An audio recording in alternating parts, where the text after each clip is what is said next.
Los medios de comunicación juegan un papel muy fundamental en la educación de la opinión pública, la generación de información fidedigna y de fortalecimiento de la cohesión social.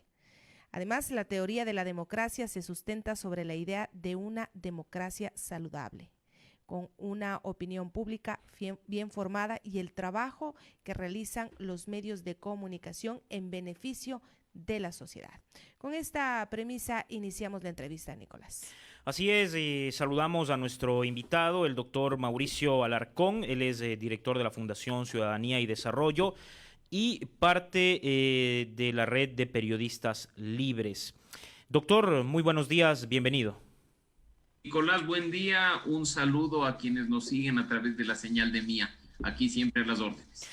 Doctor, lastimosamente el Ecuador vive en una ola de corrupción, se ha vuelto un mal que prácticamente es endémico. Vimos como la autoridad que se encarga de controlar el dinero, los recursos del Estado, como es el contralor Pablo Celi, ha estado involucrado en hechos de corrupción. La pregunta es, doctor, ¿qué está pasando con nuestro país? ¿Qué estamos afrontando ahora como sociedad? Porque cada día hay nuevos casos de corrupción. Sale uno, es tapado por otro, y esto parece que no tiene fin, doctor. Lo que sucede, Nicolás y amigos, es que lamentablemente nuestra sociedad ha normalizado la corrupción. No se trata de esos grandes casos de miles de millones de dólares que muchas veces se conoce a través de investigaciones periodísticas, sino incluso de la microcorrupción, aquella que ocurre frente a nuestras narices y que para nosotros resulta tan normal que incluso catalogamos de tontos a aquellos que no llevan a cabo acciones similares. Eso es lo que está sucediendo, que los ciudadanos ahora estamos viendo a los actos de corrupción como parte de nuestra vida diaria, incluso en ciertos sectores hasta como una necesidad para poder sobrevivir. Y eso trae, por supuesto, un retroceso, no solo en la sociedad y en su funcionamiento, sino en la democracia, porque una democracia de calidad no puede ni debe permitir la corrupción y por el contrario promueve la integridad y la ética, especialmente en el sector público, por supuesto, pero no hay que enfocarse únicamente ahí, porque no nos olvidemos que para los actos de corrupción se necesita de dos. Claro, un funcionario público que probablemente reciba una coima o sea parte de un acto de corrupción, pero del otro lado está un particular, un ciudadano común o el sector privado, que son los encargados de activar el motor. Así es que aquí estamos claramente frente a un problema social cuya única forma de combatir es a través de, en primer lugar, de aceptar las cosas como están en este momento y, en segundo lugar, motivar e incentivar principios de integridad desde el núcleo mismo más pequeño, más mínimo de la sociedad. Doctor, la gente no confía en las instituciones, la gente no confía en sus autoridades y tampoco confía en la administración de justicia. Y ahí es donde entra los medios de comunicación, porque muchos casos de corrupción han sido revelados gracias a los medios de comunicación, inclusive casos que han iniciado investigaciones por parte de Fiscalía, pero a raíz de una denuncia hecha en los medios de comunicación, doctor. ¿Cómo confiar en las instituciones si quien se supone debe velar por el buen recurso de los fondos públicos hoy está con prisión preventiva por haber formado parte de una trama corrupta? ¿Cómo confiar en las instituciones si tenemos entre el periodo anterior y el actual más de 60 legisladores investigados por la Fiscalía por haber incurrido en actos de corrupción? ¿Cómo confiar en las instituciones si en la función ejecutiva, en una crisis como la que vivimos ahora en torno a la pandemia, los ministros están más preocupados de vacunar a sus familiares que de vacunar a los ecuatorianos que se suponen son sus beneficiarios en cuanto al servicio público? Ahí es cuando entra en acción la sociedad civil y los medios de comunicación. Hay personas que se sienten incómodas ante la existencia de organizaciones de la sociedad civil que trabajan en temas de transparencia. Hay personas que han caído en el burdo juego de la estigmatización y se sienten además con credenciales suficientes para descalificar el trabajo de los periodistas. Pero lo único cierto es que estas instituciones ciudadanas juegan quizá hoy en día el rol más importante para promover integridad y luchar contra la corrupción. Porque ahí está el periodista incómodo para revisar informes de Contraloría y decir, mira lo que está pasando con esta institución, con este gobierno autónomo descentralizado. Porque ahí está el periodista incómodo para decir, mira cómo la autoridad está haciendo abuso de su poder. Y que sea la ciudadanía la que saque sus propias conclusiones y que ustedes, periodistas, y nosotros, organizaciones, jamás seamos víctimas de censura o de intimidación, porque eso además claramente demuestra que nuestro trabajo va por el camino correcto. Y esa es la tarea justamente, doctor, de los medios de comunicación. Los medios de comunicación buscan, y muchas veces esos actores políticos, esas autoridades, se ponen en contra del periodista, atacan al periodista, muchas veces tratan de deslegitimar su trabajo. Pero ¿cuál es la protección que tiene el comunicador, doctor? ¿Cuál es la protección que tiene? Porque muchas veces es judicializado por las autoridades que son cuestionadas, que son investigadas por parte de los medios de comunicación. A ver, protecciones hay varias y esto es muy importante que tengamos en cuenta. Están en la Constitución, están en los instrumentos internacionales de derechos humanos que forman parte de nuestro ordenamiento jurídico. Y para mí quizá el mejor texto engloba la situación que debería ser idealmente en un país democrático en la que trabajen periodistas y medios de comunicación, es la del artículo 19 de la Declaración Universal de Derechos Humanos, que dice que todo individuo, no exactamente un periodista, ojo, todo individuo tiene derecho a la libertad de opinión y expresión.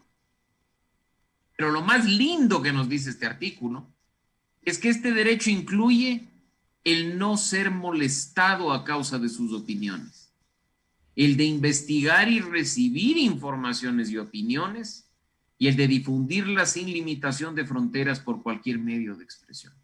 Nuestra principal protección es la libertad de expresión, el derecho que tenemos todos a poder decir las cosas como son, por supuesto, asumiendo una responsabilidad, nadie ha dicho lo contrario, una responsabilidad ulterior o posterior, pero jamás una censura previa, jamás la limitación a no poder decir lo que uno está haciendo, lo que uno está investigando o lo que uno ha descubierto. Una libertad de expresión que está garantizada en nuestra Constitución y que además tiene varias aristas de protección. El hecho de la protección al material periodístico, el hecho de derecho a la reserva de fuente, el derecho de acceso a la información pública. ¿Cómo puede ser posible, Nicolás, que tú vayas a una institución y pidas información pública y te la nieguen por ser periodista?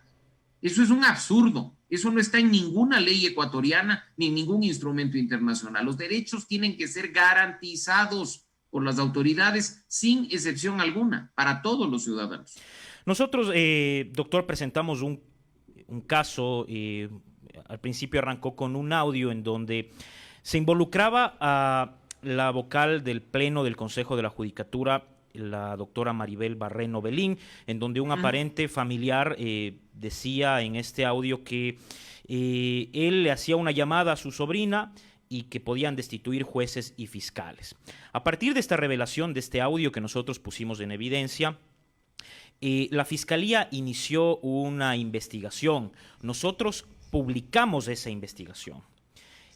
Nosotros publicamos esa denuncia en nuestra página de medio de comunicación. Y a raíz de esa publicación, mucha gente cercana a la persona que está siendo investigada, a la autoridad, nos ha manifestado que estamos dañando su imagen.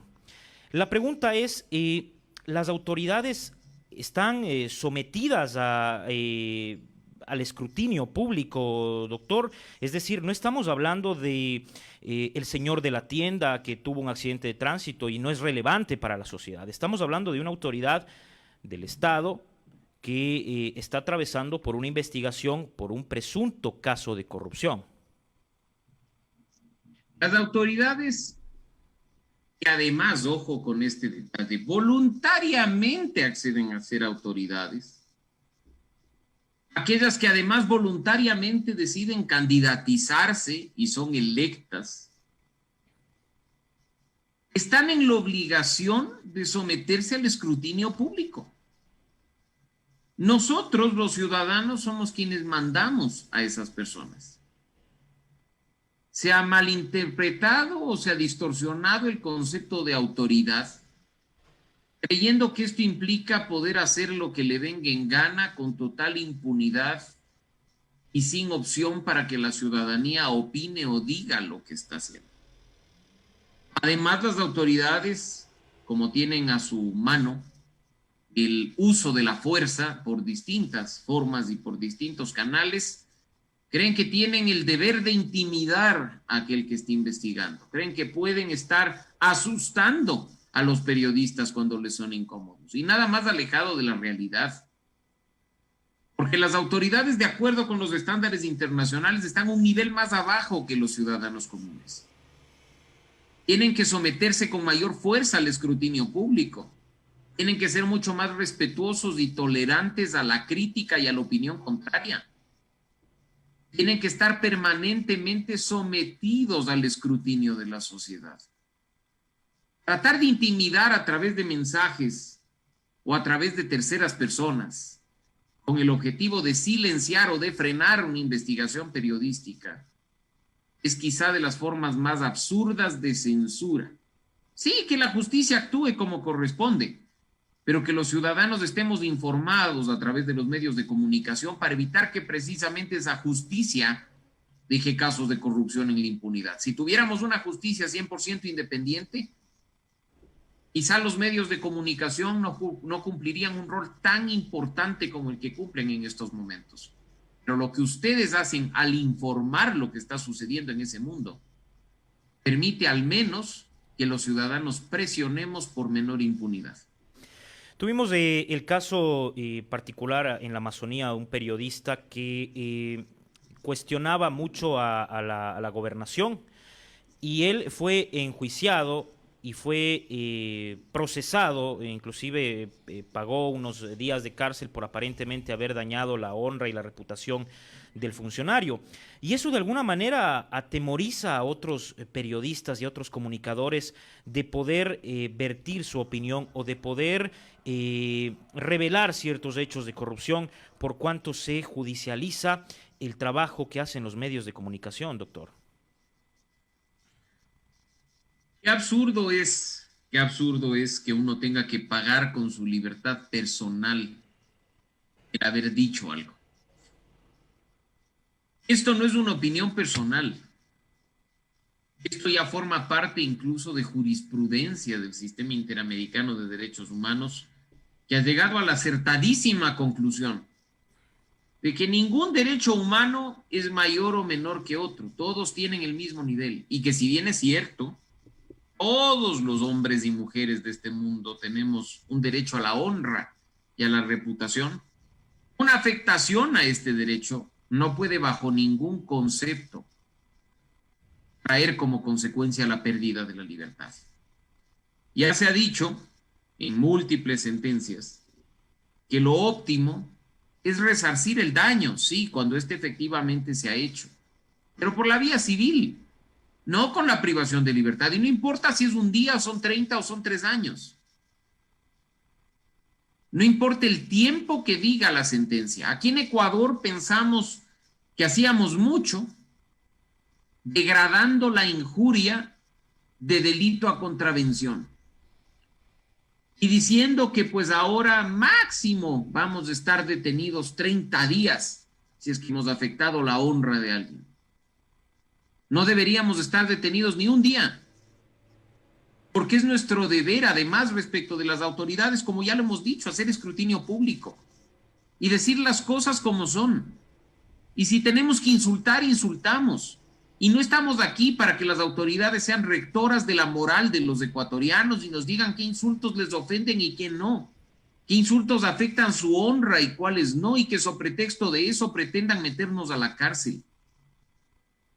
Hay que empezar a generar conciencia, Nicolás, de que las autoridades están, insisto, un nivel más de abajo de nosotros, porque nosotros somos sus mandantes. Nosotros somos quienes les hemos dado el poder para hacer lo que están haciendo. Ahora, doctor, ya estamos por iniciar un nuevo gobierno, quien ha manifestado que eliminará o reformará de alguna manera la ley de comunicación.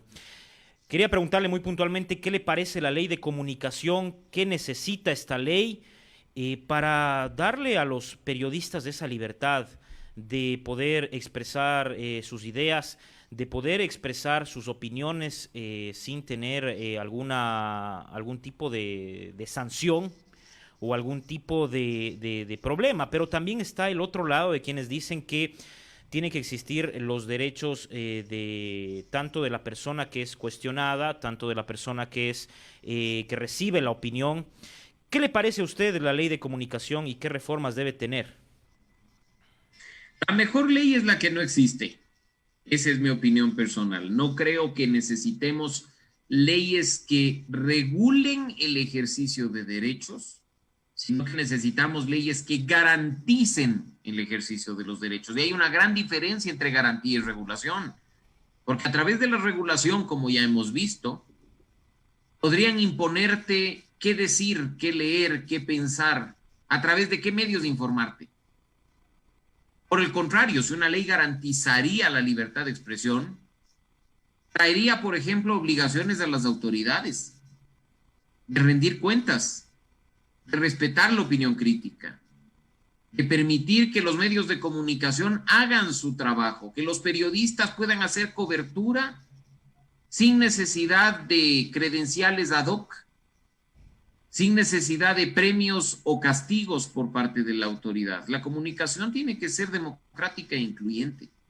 Si es que vamos a una nueva ley de comunicación, si es que la gente efectivamente cree que se necesita una ley de comunicación, que sea una ley de garantía, que no sea una ley de regulación y restricción como la que tenemos desde 2013, a pesar de haber sido reformada.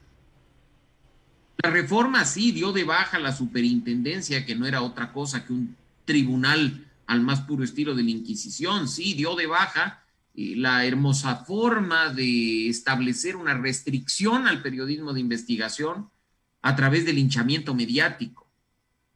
Pero aún está ahí con algunas disposiciones que hacen ruido, aún está ahí con un Consejo de Regulación y Desarrollo de la Información y Comunicación que ni siquiera ha terminado de conformarse como mandan las últimas reformas legales. Y recordarás tú que incluso se cometió el error que muchos meses después fue subsanado, de seguir manteniendo ese artículo que decía que la comunicación era un servicio público. Después lo quitaron, hace muy pocas semanas incluso. Sí, sí, sí. Así es que la mejor ley, Nicolás, definitivamente es la que no existe. Ahora, la gente piensa que con un gobierno va a terminar la corrupción. Recuerdo cuando entró Lenín Moreno, decía que iba a ser una cirugía mayor a la corrupción y ahora resulta que en sus últimas declaraciones manifestó que se arrepiente de haber tomado la decisión de ser presidente. Eso lo dijo en una entrevista, dijo que fue el peor error ser presidente de la República. Yo creo que ese debería ser uno de los, un honor realmente haber servido al país. Ahora estamos a puertas de un gobierno, del gobierno de Guillermo Lasso, que también ha prometido hacerle frente a la corrupción y ha prometido independencia judicial, algo que prometen absolutamente todos. ¿Cree realmente, doctor, que la corrupción desaparezca o como sociedad vamos a avanzar hacia una nación con menos corrupción? Si creemos que todo está en manos del presidente de la República, pasarán 4 años y seguiremos exactamente en el mismo punto de partida. Ya vimos lo que sucedió cuando Lenín Moreno nos habló de una cirugía mayor de la corrupción. Sí, incluso hay denuncias en su contra que no han sido investigadas por la Fiscalía. Sí, incluso, como acabamos de ver en torno al Contralor, su secretario general de la Presidencia está siendo procesado por corrupción. Cirugía mayor, bueno, para el discurso. Como cuando nos decían caiga quien caiga y hasta las últimas consecuencias, cuando vimos que la improvisación, la falta de planificación y la acción que llevaron a cabo simplemente para responder a coyunturas terminó en nada. No hay Secretaría Anticorrupción, no hay Comisión de Expertos Internacionales contra la Corrupción. Se han hecho reformas normativas insuficientes, incluso algunas de ellas muy malas, negadas al interior de la Asamblea Nacional, vetadas por el presidente de la República. Así es que la cirugía mayor está buena para tomar nota en los libros de historia y saber qué pasó y por qué pasó, pero no ha dado resultado alguno. Y de nuevo, si esperamos que sea el presidente de la República, solito, con una varita mágica, que la active y desaparezca la corrupción en el país, estamos equivocados. Al inicio de este espacio, Nicolás, decíamos, la corrupción se ha normalizado y ha permeado hasta el núcleo mismo de la sociedad ecuatoriana. Doctor, y para concluir entonces, ¿cuál es el camino? ¿Cuál es el camino? Porque la gente, el común de la sociedad, quien paga impuestos, dice yo denuncio y no pasa nada. Inclusive nosotros como medios de comunicación hemos puesto denuncias de mal manejo de fondos públicos, hemos puesto denuncias de gente que está involucrada en actos de corrupción y nunca se inician de oficio las investigaciones, a lo menos aquí en Pastaza y en la Amazonía. ¿Qué hacemos? ¿Cuál es el camino, doctor, para concluir? Hay que hacer más presión aún, Nicolás. Yo agradezco a aquellos ciudadanos y a aquellos periodistas que, jugándose el pellejo, su propia vida, se atreven a denunciar casos de corrupción cuando en este país ni siquiera hay la adecuada protección para los denunciantes. Eso deberíamos agradecer todos los ecuatorianos. Pero también tenemos que empezar a rescatar el valor de la coherencia. Tú lo has dicho, los ciudadanos que pagan impuestos se quejan de la corrupción, pero ¿están dispuestos a pagar para adelantarse en una cola en un trámite público? ¿O están dispuestos a pagar a un agente de tránsito para que no les multe cuando han cometido una irregularidad? Ese es el problema. Mientras nosotros sigamos, aunque sea microcorrupción, propiciando prácticas corruptas, estamos generando el caldo de cultivo perfecto para que este mal siga vigente en la sociedad. Y claro, uno diría, la microcorrupción no nos hace daño como país. Y créeme que le hace más daño que esas grandes obras de corrupción. Se pierde mucho más dinero por microcorrupción que por aplanar terrenos con 1.200 millones de dólares. Y no quiero decir que haya corrupción más o menos importante, porque a todos los actos hay que decirlos. Pero tenemos que, como gente responsable, como ciudadanos responsables, arrimar el hombro y empezar a trabajar en equipo para erradicar la corrupción. Ya no solo para quejarnos, sino para actuar, ya no solo para criticar, sino para proponer. Y por supuesto, uno de los primeros pasos es respetar el trabajo del periodismo ecuatoriano, respetar el trabajo de los medios de comunicación y no caer en ese maldito juego de descalificar, desprestigiar e incluso perseguir a los comunicadores porque lo que dicen o lo que hacen nos resulta incómodo. Dejen que la sociedad civil y los periodistas hagan su trabajo. Si a usted no le gusta esta emisora, cambie de dial, pero no censure. Si a usted no le gusta lo que Nicolás y yo estamos hablando en este momento, cambie de estación de radio, pero no persiga a Nicolás. Tenemos que aumentar nuestros niveles de respeto para el que piensa distinto y, por supuesto, dejar que la justicia actúe como corresponde para que estos casos, por grandes o pequeños que sean, no queden en impunidad. Muchísimas gracias, doctor. Ha sido un diálogo muy ameno, muy enriquecedor para los medios de comunicación y para la sociedad, para los pastacenses, poder escuchar sus opiniones. Muchísimas gracias, doctor. Gracias, siempre a las órdenes, un gusto y un buen día. Igualmente, doctor, muchísimas gracias.